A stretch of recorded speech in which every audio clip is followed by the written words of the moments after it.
I wonder if baseball historians will look back at this year and think, what was a bigger milestone? Albert Pujols hitting 700 homers or Alberta Dugout Stories with 200 podcasts?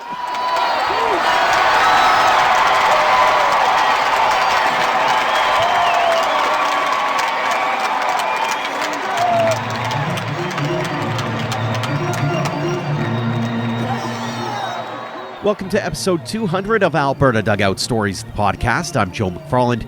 Yeah, you actually heard that right. We're now 200 episodes into this passion project, with the first one debuting almost 4 years ago to the day, October 30th, 2018. Now, this doesn't happen without all of you, so thank you again for taking the time to listen in to the long-form stories of baseball in our province. To mark the occasion, let's welcome back ADS co-founder and writer extraordinaire Ian Wilson. As always, a pleasure, my friend. Thank you for having me. 200 episodes in. I know you're a big listener of the show as well. Any favorite episodes or kind of guests that you've heard over the last 200 episodes? Yeah, before I get to that, I wonder if baseball historians will look back at this year and think, what was a bigger milestone? Albert Pujols hitting 700 homers or Alberta Dugout Stories with 200 podcasts? Or Aaron Judge hitting we'll 60? Yeah, we'll see, right? No, I mean, there's been lots of it's must listen audio for sure. And I think there's just been so many really good interviews. Some of them kind of surprise you a bit. Some of the ones that you're like, yeah, this could be okay, that exceed expectations. I think of guys like Keith Comstock, which was we reached out to him. He pitched for the Cannons for a while, but was mostly known for his baseball card that had the baseball to the groin image. And he was just a really engaging, fun guy to talk to. And you could just tell, when you're interviewing people, they just love to talk about baseball. It's not, you're not working too hard to get information out of them. And they're just eager to share stories. They're, oh, yeah, this one time, Sadaharu got really mad at me for how I did in at bat. Comstock was one of the more recent ones that I liked, and I think as we navigate Alberta Dugout Stories, there's a real appeal and attraction to that long time minor leaguer story that emerges. Of course, we see that with the players who come through now and get drafted and go pro, and some of them have these protracted journeys through the minors, and you're hoping they're going to make it to Major League Baseball, and it's never assured. You never know what's going to happen with injury or just quality of play as you ascend to new levels. So there's something really appealing about seeing some of these guys who they've maybe they had a 5-year major league career or 2 years, but they played pro for like 20 years. And,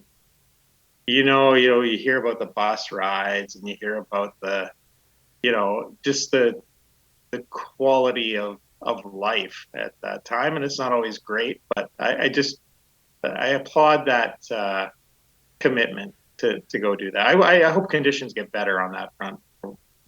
Having said all that. But the Comstock one sticks out. I love what you, for whatever reason, you've primarily been doing the interviews with the women's baseball players, and I really like that. I'm proud of what Alberta Dugout Stories has been able to achieve in elevating discussions there, and that game, which can be underappreciated. Sometimes too, I think, I've got a daughter, of course. I keep looking at things. I'm like, why can't I put her in baseball? And that theme comes up a bit, and yeah, I think these are good conversations to have. One of the things that I've really liked about it, looking back on it, is how It's been 3 years, I think, 3 or just over 3 years since we kind of launched this thing, and what amazes me is you watch the trend. You watch these athletes kind of grow up in front of you, right? Like the one that comes to mind right off the bat is Jordan Procession, right? Like there's a guy who has gone through the ringer in the minor league system since he was drafted by Boston, and he actually just won a double A title with his team in Tulsa, I think. But we had him on the podcast earlier this year, and he was just about to become a dad for the first time, right? And to see this, this young up and coming kid from Calgary who went to Okotoks and played with Dogs Academy and that kind of thing, making it all the way, playing into pro ball, getting to AAA, doing all he's done all the traveling, but then you get to see the adulting side as well, and that's going to be the cool part about looking forward to the next 100 or 200 or 500 episodes, however many we decide to do, is some of these guys who are just getting started on their journeys that are 16, 17, 18 years old, 5 years down the road, where are they? What are they doing? It's going to be cool to watch that side of it as well, which is what I love most about it. And then to your point, especially with the look backs, whether it's the Keith Comstocks or the one about the 82 Medhap Blue Jays, and bringing on Cash Beecham as an example, and he's got that thick Southern accent to go along with everything. Keith Gillum as well, and you're just like, just talk to me for days. Like I told them both afterwards, you can read the dictionary to me and I'd be cool with it. But their stories are so interesting because they had such lengthy pro careers as well. Even though they might not have gotten a shot at the show, they've got all kinds of stories to tell. And that's been the cool part about this, is we can tell little fragments in written form, but to be able to go long form like this is just something that it's such a cool platform to be able to contribute to. Absolutely. I think too, with our, we don't end every podcast or with every podcast guest, we don't ask them what does the game of baseball mean to them. But I know when we ask that question, I love seeing the responses to that, because, you can kind of be doing your interview, it's going along, and you can see the player like kind of gets into a rhythm. It's almost like a pitcher pitching a game. They get into a rhythm and they kind of see where the conversation is going, and then you kind of hit them with that, and it's it's a wicked slider on them, right? Where they're like, oh wow, like, where did that come from? And they're like, yeah. And the variety of responses we get from that, usually it starts with, oh, it's everything, but then it can go into so many different avenues, and I love hearing different guests respond to that question. I wanted to do a little bit of a State of the Union with you here. I mean, it's 200 episodes in. It's a nice little landmark achievement. But when I look at 2022 specifically, this is turning into a banner year for us. I've kind of alluded to it on social media a little bit. As we record this, website hits are approaching our all-time annual record. Amazing support from our community sponsors and partners. Everything's been really kind of rolling for us. And I wanted to get from your standpoint, how impressed are you with how things have kind of transpired over the last 12 months or so? Yeah, good question. I think some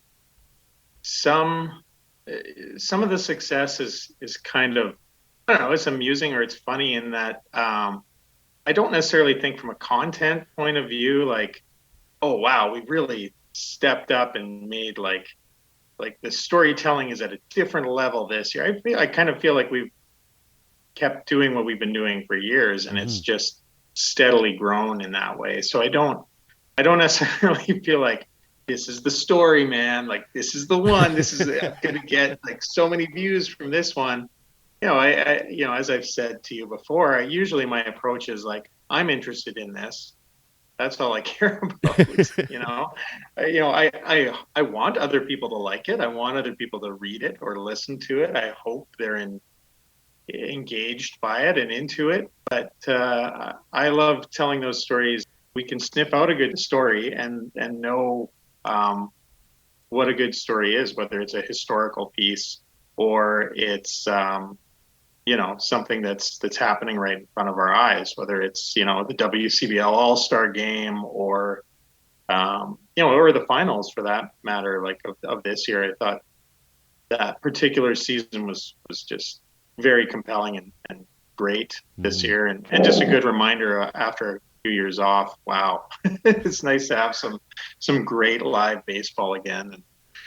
And, yeah, I don't know. I don't know if I answered your question there, but no, it's just good to see that people are it's resonating with people. And I think people respect the work that is being done, particularly those in the baseball community.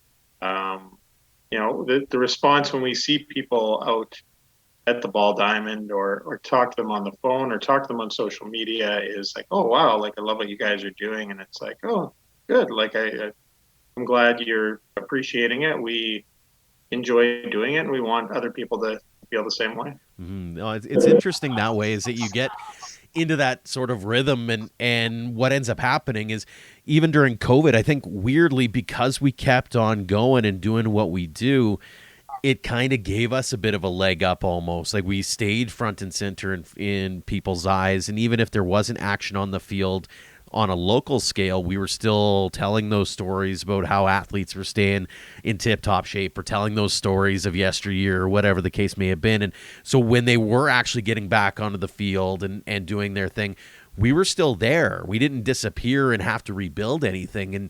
And you got that sense as we were talking to people, as we were out and about at games or whatever the case may be. Like you said, even on social media, they're like, they were able to put a face to a name finally after a couple of years away. But even beyond that was just being able to maybe fully appreciate what we had, what we were missing from before, kind of thing. And then to go, hey, we have this opportunity, because this is a passion project for us, right? Like this isn't something where we have regular 9-to-5s and we've got family lives and all that kind of thing.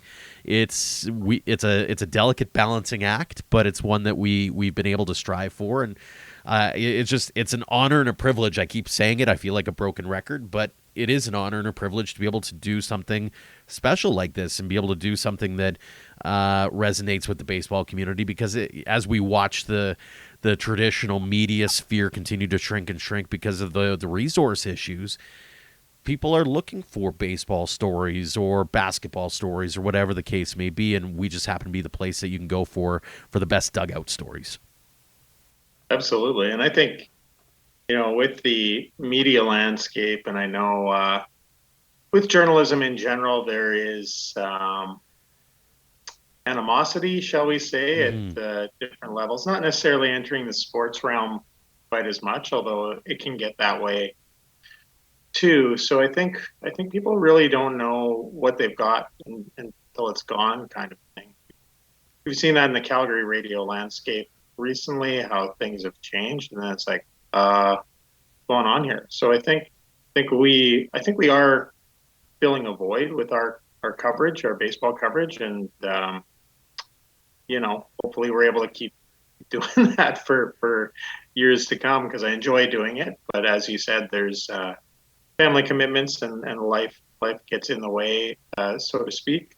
Not always in a bad way, but it's just true. You've got other commitments in your life that require your attention, and one thing I love is just sitting back, and when I'm done with this podcast, I've got a story that I'm not going to say what it is, but I've got a story I've been excited to write for a few weeks now that's been on the back burner, that it's like, got to get to that, and I just enjoy sitting down and doing that process of writing it, putting it together, and how am I going to tell this story, that kind of thing.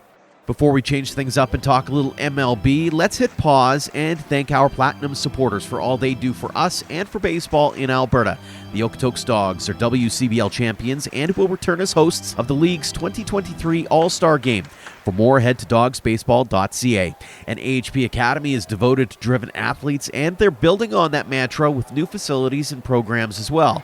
Check them out at ahpbaseball.com. Switching gears, let's talk a little MLB. We don't do this very often. I'm curious, I'd love to hear it in the comments section on social media later, once we're done this, whether people like it or not, because I feel like it's navel gazing sometimes when you just have a couple of people randomly talking about things. But there's a lot to talk about in Major League Baseball right now. So let's riff for a little bit, Ian Wilson, and let's talk a little bit about the playoffs are set. You right now, I know people who are listening can't see, but you are wearing your Mariners hat. You are the happiest kid in show business right now. 21 years, blah blah blah blah blah. Do you have any bold predictions for the MLB playoffs this year? Well, let's not just blah, blah, blah the Seattle Mariners, okay? First time in 21 years. Kudos to the Mariners, a team with long ties to the city of Calgary, as we know through the Cannons. So let's just revel in that a little bit.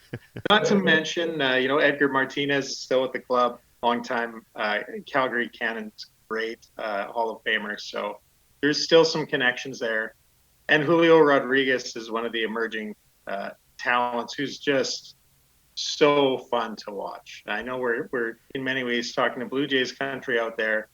They've got Bichette and they've got Vlad, so they've got some of those stars too that are fun to watch, and you can see the love of the game that comes through those guys. So so shout out to Julio, because I know he's bringing up some of the Griffey feels that initially attracted me to being a Mariners fan. So, what was your question?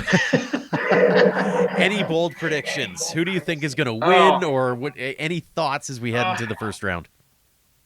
I don't know. I don't know about bold predictions. I think I'm curious to see how Albert Pujols does after setting that new milestone and chasing down some milestones still.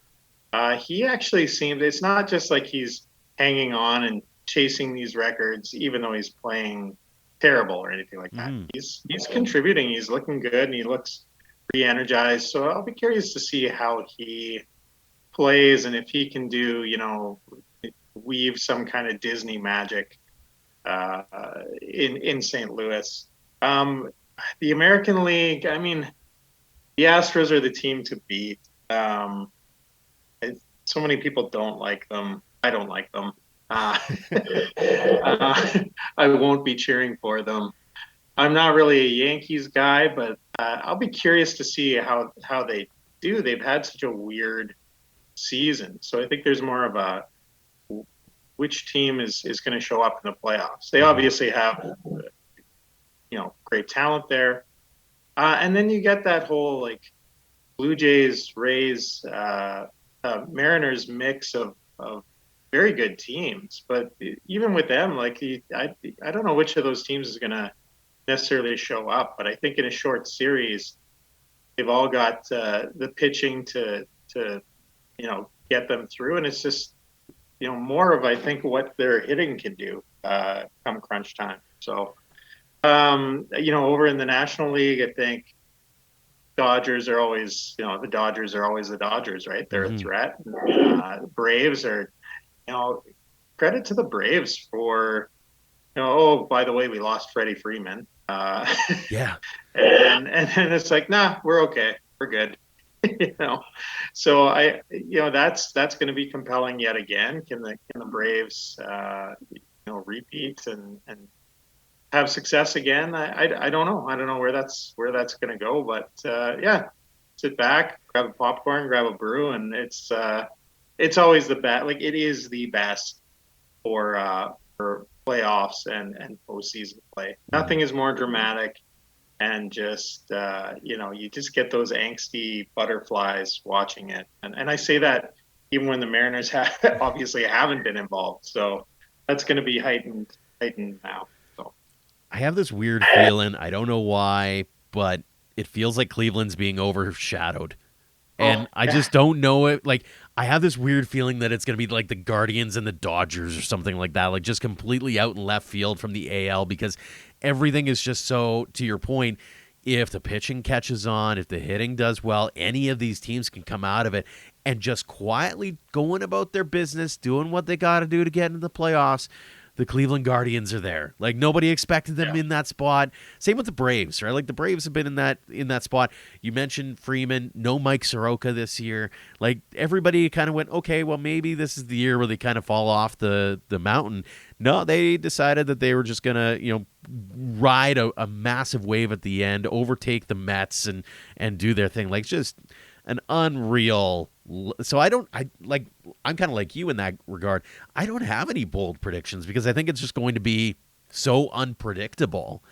I just hope for Canada's sake that one of the two Canadian teams, the Blue Jays or the Mariners, because let's be real, Mariners are essentially a Western Canadian team, one of them goes on a lengthy run, because I think there's going to be a lot of excitement regardless of that. And at the very least, one of us will be happy about how the playoffs are rolling out. So, Yeah, well, we'll be able to cheer on the Naylor boys as well with the Yeah. Guardians, good Canadians. Mariners have a couple Canadians on the roster too, Abraham Toro out of Quebec, and Matt Brash, I think is the other one.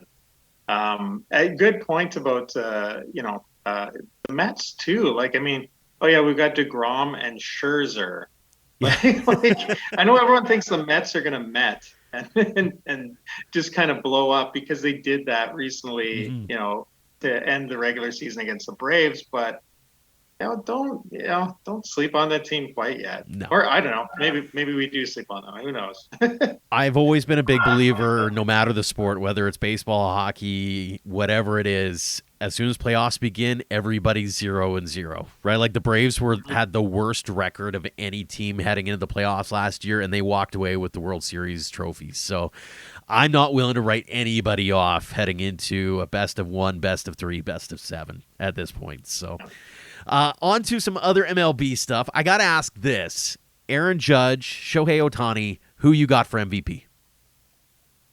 I knew you were going to ask this. And I'll start this way. I thought last year when Ohtani was doing Ohtani things, I actually thought it made me really mad that people were even trying to make a case for Vlad.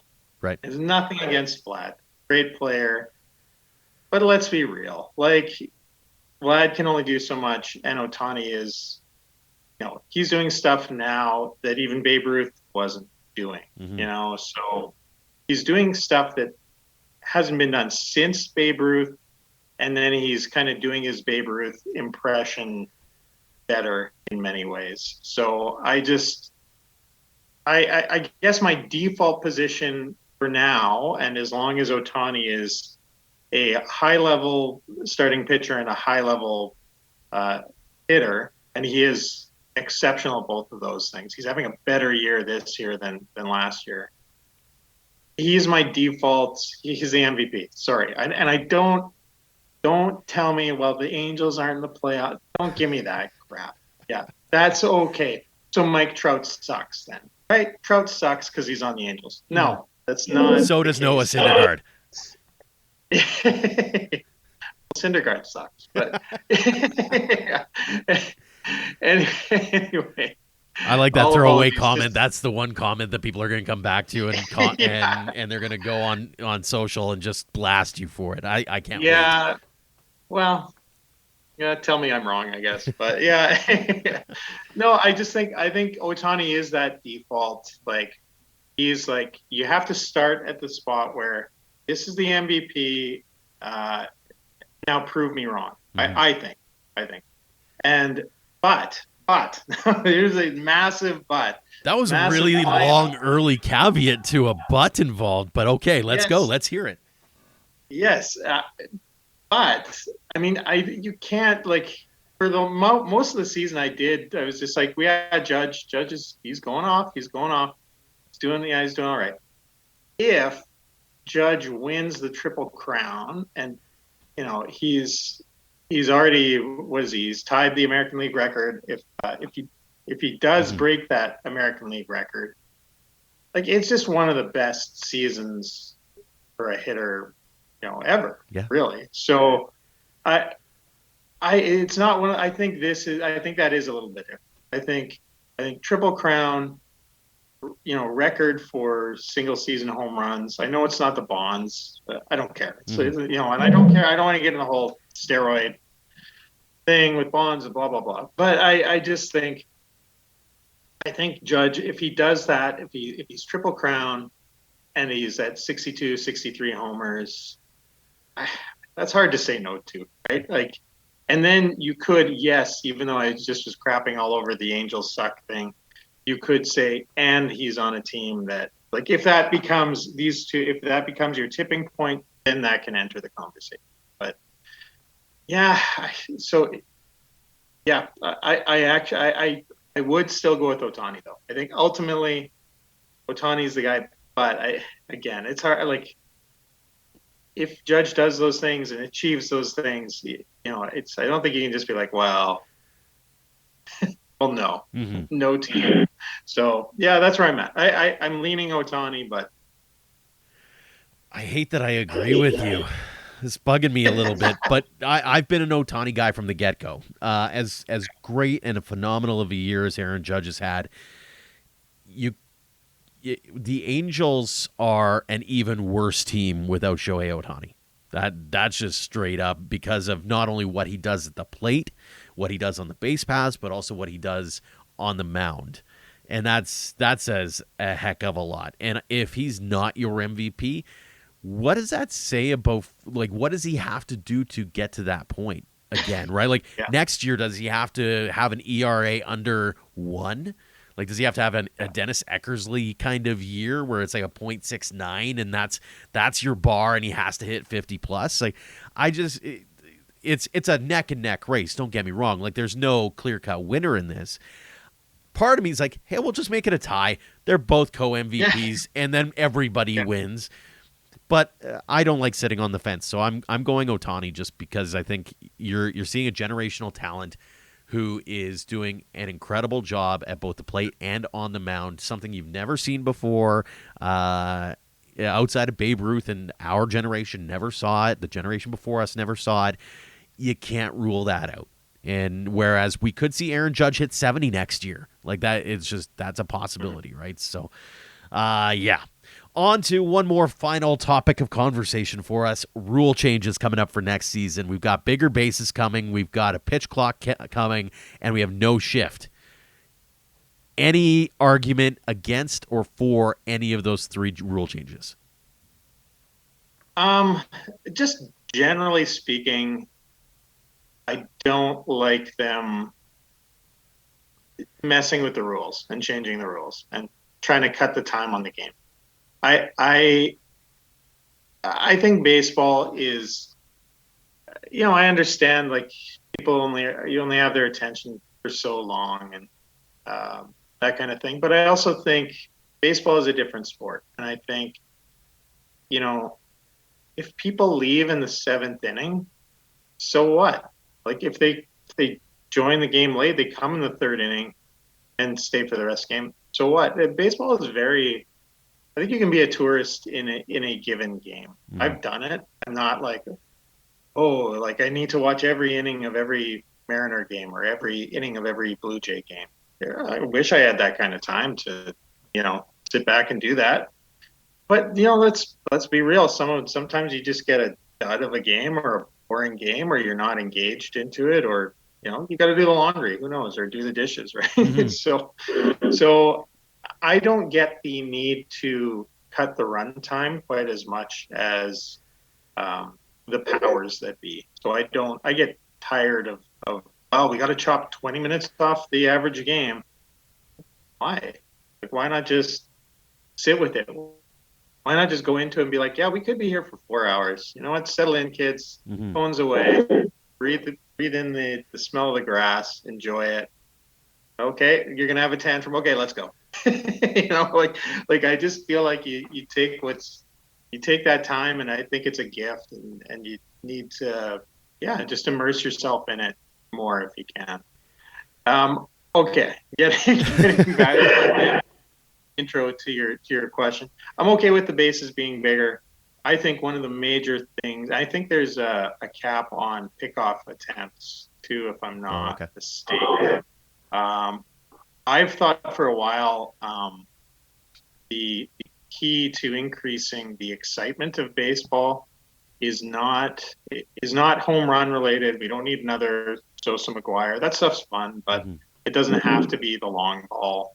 I think it's stolen bases. I'm like, Ricky Henderson single season stolen base record now. I'm like, how did that happen? Like, that just seems insane. It seems insane, but also so exciting, right? Like, someone who's just like, yeah, he took second. He's definitely taken third. He's taken, like, no one, like, not no one, but it's rare to see someone steal third base these days, right? Or even there's so many times I'm watching a game and I'm like, now would be a good time to steal second base, right? Like, you just, like, it's a close game. It's a second and you just single and it's, you get the lead run or the tying run or whatever it is. So I think stolen bases are kind of the way to generate more excitement in the game. So I'm okay with the bigger bases.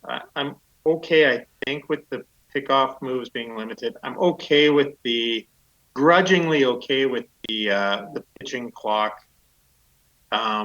You could even, I don't know what the time is set at. You could even run it a little bit longer than the average between pitches. I'd hate to see it. Like, what's the penalty if your pitch clock runs out? It gets called a ball, maybe. So I don't know. I'm curious to see how that all plays out and if there's big blowups over that, or if people just adjust, right? Like, I don't think those ones will be too bad. The shift, I don't like that. I think guys can, again, getting back to, like, talk about the lost start of stolen bases, and I get too, like, the catchers are better and everyone's better at defending against these things. But bunting, and like, a lot of people just hate bunting in the game.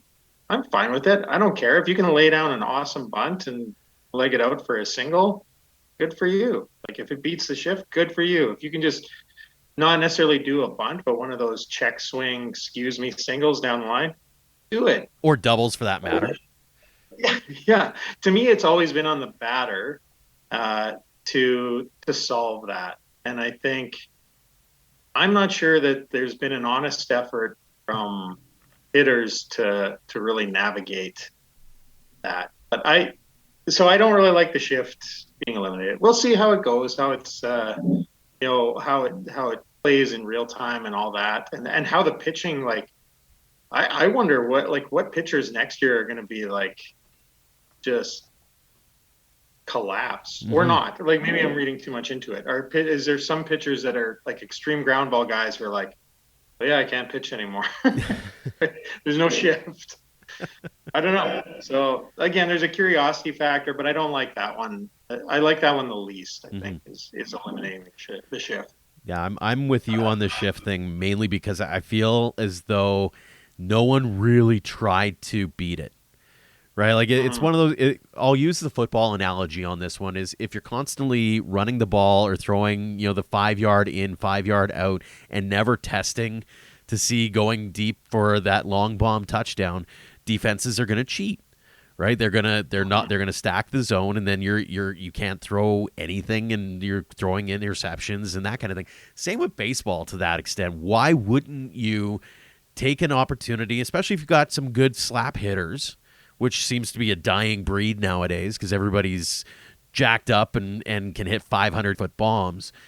Why can't you just slap it down? Like, if they're going to vacate the third base side, okay, just a little tap down there and you've got yourself an instant double. Nobody's trying. And then and you've seen it on a few different plays this year, is you have that defensive lapse of, oh, nobody's covering third. The base runner notices, and all of a sudden this little slap single turns into a triple without a contest, right? Like, it didn't feel like anybody really tried to take advantage of that obvious discrepancy. Instead, they're going, we just want to have more room to hit it into that one area of the ballpark. And so I'm not a big fan of that. I'm with you on the bases thing. I like having it a little bit bigger, not only for maybe more stolen base opportunities, but also from an injury perspective. I think that there's better opportunity to maybe avoid some of those collisions. Although I think Major League Baseball has done a pretty good job so far of avoiding some of those and getting some of the rules to,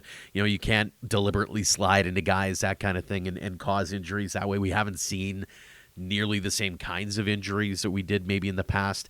And then finally on the pitch clock thing, the one aspect of that nobody's really talked about, and I see it in all sports now, is you're trying to take away from the playing time, but you're not trying to take away from the advertising time, because between innings, they've expanded that time so that you can fit in another 30-second ad or another minute worth of ads. And so you've got now, instead of pitcher goes out there, throws one warm-up pitch and is back ready to go, they're throwing 5 or 10 because they've got to wait, and then you've got to go over and you got to check your palms between innings and make sure that nobody's got any greasy stuff. Like it's become, especially from a fan perspective, you're sitting there twiddling your thumbs for a long time, not because of the slow play, but because of the slow play that's being deciphered by these big TV deals. And I know that's a big moneymaker, and I know that goes down a completely different path. But why don't we talk about that little elephant in the room? Like, can you get more bang for the buck by providing less sponsorship opportunities, making them more expensive and long? I don't know what the magic number is there, but if that helps speed up the game by an extra 10 or 15 minutes while not having to institute pitch clocks, and you're only allowed to step out of the box once during an at-bat and all these other things to make sure that you can fit 2 minutes worth of baseball time so you get 5 minutes worth of advertising time, I think there's a better happy medium to be had there. Yeah. So on that note, if you shorten the breaks between innings and half innings, and you add a small ad on the ball cap for the jersey, I know everyone will get NHL talk here. Yeah. But does that, you eliminate 10 or 15 minutes from the game time in the breaks, not the play, as you said. And then you have to look at, I don't know, the golden arches on the back of the pitcher's cap. Is that a good trade-off? I don't know. Like I don't really like seeing ads on jerseys either. I should say that, but I'm just saying, like, that's there. There's all kinds of ways of advertising. Anyone who's watched soccer or cricket, not that I watch a lot of cricket, but these sports where they don't really have natural breaks in them, there's ways of advertising within them. So baseball and all the sports can steal from that a little bit, whether that's something going on the crawl underneath the screen for an extra 10 seconds or whatever it is. Like there's ways to do it. Advertisers, I'm sure, will come up with plenty of ideas for the teams. Well, and you've seen it in TV land already, is on the back of the pitcher's mound, there's always a logo back there now, right? Like, it's very subtle, which is good. Like, I think that's the way you want to do it if you're going to do it. I even noticed it with the NHL and their helmet ads, the little logos like Scotiabank or whatever. Yeah. It was a little, I'll call it jarring. It was a little different at first, but by 5 games in, I didn't even notice it anymore, right? And so if you can make it that way, the issue becomes when it becomes like, again, I'm using a hockey analogy here, but if it becomes like the World Championships where everything is logoed, including the goalposts and everything, then that's a little excessive in my books. I don't think anyone really wants that, but it's just a matter of the ad creep, right? Well, obviously advertisers do want that, but I mean, like, fans don't necessarily want that. Fans also don't want to hear about gambling takes in intermissions or in between periods, but that's jammed down our throats too in the interest of advertising. So I don't know. I think there are subtle ways around it. I agree with you on the hockey helmets. I think I didn't find that detracting from the look or offensive. And I think with the Oilers this year, they opted not to do advertising there. I don't know if they're just trying to, build up the value and then, knock one out of the park. Sorry to mix sports metaphors next year or what. But I think, if you do these things in the right way, the advertisements don't have to be, like you said, international hockey or some of the soccer jerseys as well, where it's one big ad. So yeah, it's interesting. It'll be interesting to see if they decide to go down the path of, and a lot of guys are now wearing, when they're up to bat, the face shields. I wonder at some point if somebody's gonna go, well, you can put the golden arch there or whatever the case may be. Like there might, I'm sure those conversations have been had, and I'm sure there's probably a lot of conversations that are had with the equipment suppliers and that kind of thing, because they want their product's logo to be front and center. Like I know, say for example, with like let's say it's New Era is the ball cap provider, for example, they don't want someone else's ad on there when they've already got their little logo on the side, right? So I'm sure there's probably some give and take that happens behind closed doors that the average fan doesn't think about, but it's one of those things that as we try to debate the speed of the game and trying to debate the traditional merits of the game and all of those different things, how they all kind of interplay so that everybody can walk away nobody's going to walk away completely happy, but if everybody can walk away middle of the road happy, then I think you've done a pretty good job. The Nike swoosh would fit so nicely on that guard that wraps around. Or what if you had some fun with it and you had like a hot dog going into the batter's mouth, and like, does that give him a competitive advantage? Like, is the pitcher laughing too hard to like focus if he sees that? I would love to see a day where it's kind of like the hockey goalies. They get to personalize their masks. Yes. Why wouldn't you do that in Major League Baseball? Like the big thing was, I can't remember the name of the movie, if it was Smile. They had that weird guerrilla marketing campaign where fans in the stands were just sitting there smiling at the camera the whole time. It was super creepy, but it was all in an effort to advertise this movie. What if you were to do something similar like that on the mask of one of the batters, right? Like, and especially if you can do if you can get say a Vladdy Guerrero, because he's the one that I always think of when he's got that on. If he gets his own sponsorship deal for it.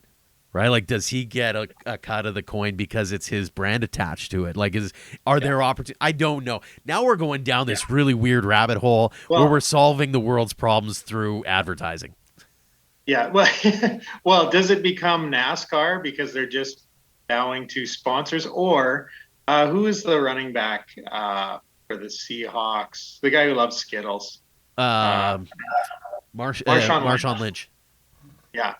Like if you had like a little Skittles ad on his helmet, just because it became such a thing, like you wouldn't have been like, oh, that's offensive. Well, not many people, they would have just thought it was funny. Right. Yeah. So I think if it works with the personality and what's going on there, it's fine. But if it's like, no, I'm just a big Pennzoil fan. Like, this is what I use in my car. Like, no one cares about that really. Right. So I'm a fan of Big League Chew. yeah. Hey man, double bubble on the helmets. I'm down with that. For your sponsorship ideas, and if you want to join Alberta Dugout Stories as a sponsor, by all means, drop us a line, albertadugoutstories@gmail.com. Shameless self-promotion there. Ian Wilson. Hey, sponsors, listen up. We're talking about advertising. We're talking to you. Like, come to us. You know, we've got real estate. We've got a website. We've got social media. We've got swag. You know, let's get your logo on there in a tasteful way, of course. Of course. For more, go to albertadugoutstories.com. Ian Wilson, always a pleasure, my friend. Thank you so much, and happy 200 episodes, my friend. Hey, congratulations! In all seriousness, you've been driving that bus, and you've been spearheading all the bulk of the work there in terms of production and putting it all together, and most of the interviews. So I know I help out where I can, but the podcast has primarily been your baby, and you've done great work there. And congrats on 200, man. Let's do 200 more. Big thanks to Ian Wilson for joining us this week, and thanks to all of you for downloading and listening. A quick programming note for you: we will be taking next week off with the podcast, as my family is set to welcome our second child to the roster any day now. So take the opportunity to head back into our archives, maybe listen to an episode or two that you might have missed along the way, and while you're there, leave us a rating and a review to help spread the word about us. We'll be back in a couple of weeks with more great interviews with Alberta's baseball stars, past, present, and future. Until then, thank you again for all of your support online, on social, and on air of Alberta Dugout Stories.